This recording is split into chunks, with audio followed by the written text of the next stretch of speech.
talk football, that is the round ball code, the world game, and the man I go to all the time is the man from FNR, Football Nation Radio. His name is Athos Sirianos and he joins us via Zoom. He's keeping himself pretty busy these days, doing a host of other things in that wonderful part of Victoria, regional Victoria, Ararat. How's life in Ararat? Very cold, George, very, very cold, especially this morning. It has not stopped raining, but has not killed our spirits, that's for sure. Well done. Listen, what's been happening? Let's talk locally.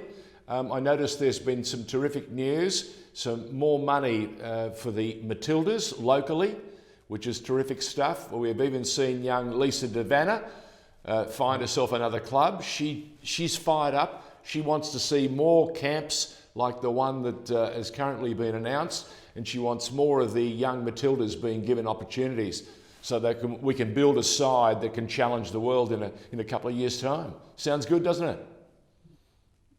Certainly does, and Lisa Vanna has been a mainstay here in Victoria. She's played for South Melbourne for several seasons, dominated the competition with Melbourne Victory, and was a big part of their title-winning season. The move to New South Wales is a big one. She attracts a big crowd wherever she goes. She originally is from Western Sydney, so I'm sure she'll get a lot of family and friends down to Lambert Park, yes, where Arthur played. Yep. And, I'm sure it will attract plenty of people there. And for the Matildas as well, it's been a fantastic year. Sam Kerr is just breaking records left, right and centre. In Europe, we saw Mackenzie Arnold save not one but two penalties for West Ham. Tamika Yallop is set to join her too. They've just signed her as well. So I think she becomes the third or fourth Aussie at West Ham at the moment. Not to mention a whole host of sponsors like Combank, Rebel Sport, hopping on the Matildas bandwagon and giving some much needed funds for them to improve and build this centre of football ahead of the 2023 World Cup. And I noticed also the federal government in the budget also has promised to support the Matildas and also Football Australia as it begins the countdown to what will be and what promises to be a most exciting Women's World Cup down under 2023.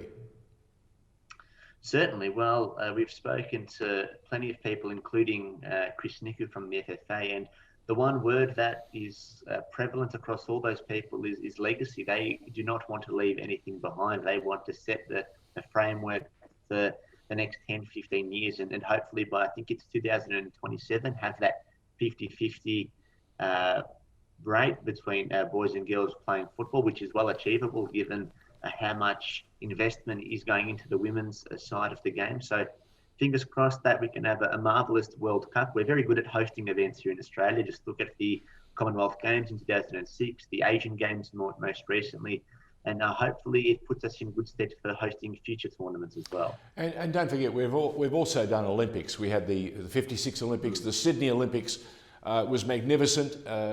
Juan Antonio Samaranch couldn't get more excited about what happened in Sydney in 2000. Let's talk more money coming to the game, which is very exciting. I noticed that the Bulls in their inaugural A-League season have decided that things are looking rosy. They're going to spend close to $40 million with yet another new addition to their playing stocks with what will it be? Will it be the W League, the youth team, and a number of their NPL clubs, all housed in one magnificent complex? Well, as we know, if you look at sides like Melbourne City and Western Sydney, the club's home and its facilities has a big say in how the club is perceived. It plays a big role in forming the club's identity. And I personally think every club needs a base. If you look at the AFL, the Melbourne Football Club for years have been working out of Amy Park, while your Collingwood and your Richmonds have had their own base. And I think it has impacted them, especially on the field. This season is extraordinary. But I think a lot says about a club when they have somewhere they can call home, when they have their own facilities. And these days, football clubs are huge, George. When MacArthur has big ambitions to join the W League, the Youth League, they're in the NPL as well. And you need somewhere to house all these players and staff. And I think a base is somewhere where they can do that. They're spending, like you said, 35, 40 million on this. And hopefully within the next few years we can turn some soil and get this up and running like their neighbours have done over at Western Sydney.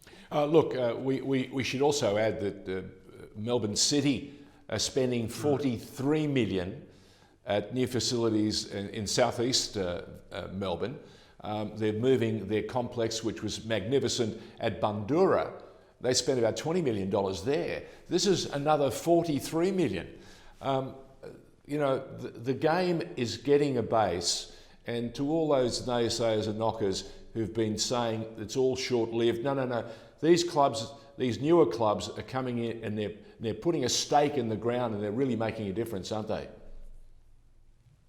And I guess on a more macro level, we do have issues and we need more access to grounds for the local clubs. I know a few councils in Melbourne have been in the news about access to grounds and tearing up ovals and the like. So it's been a bit difficult considering our game is growing and is the largest participated sport in all of Australia, but we just don't have the access to grounds and the facilities to house everyone. And I think the game had a win overnight. I think Essendon, Pascoe Vale, the complex there, looks like the council has had to have a rethink because the lobby, which we don't talk about too often because it hasn't really been much of a lobby, got out there last night and they basically shot down every complaint that the council had put up, and it looks like they may well get what they need, more support for the game, the World Game, in Melbourne.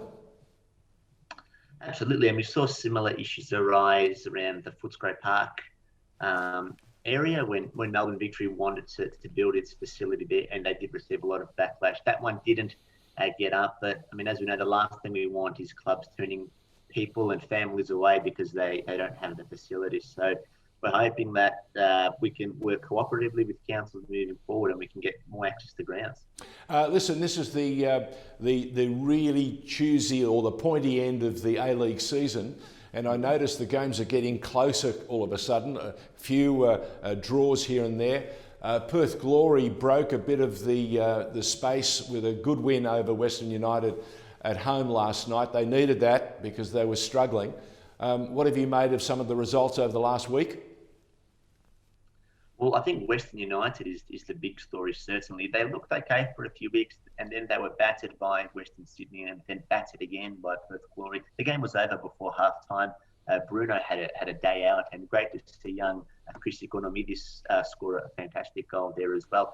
I'm not quite sure what to make of Western United. They're not out of the finals race just yet, but they need to start winning very, very soon. I think they do have a game in hand because there were so many cancellations and postponements at the beginning of the season, which is why we're seeing so many games over the last few days. But they need to start winning. It's the first time we've seen them go through a lean patch. It was all quite rosy last season, and now they're really sort of struggling to get wins on the board. So it's a challenge for them, it's a challenge for their coach, Mark Rutten, who probably hasn't been in this situation into the A-League. He's always been quite successful at Wellington and at Western. So I'm keen to see how he and his players rise to the challenge. All right, let's go overseas. Manchester City, another championship.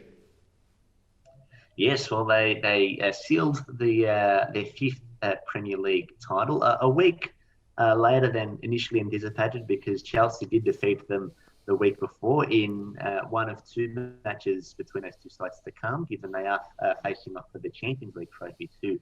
But it's a remarkable achievement. It's their third in 4 years. It's Pep Guardiola's 31st title since 2008. So, I mean, it's 30 titles in 13 years, I think says a lot about his pedigree as a manager, and they just look unstoppable at the moment. Athos Sirianos, the one thing Man City can't do at the moment is score from a Panenka. No. No, you see? Even the best.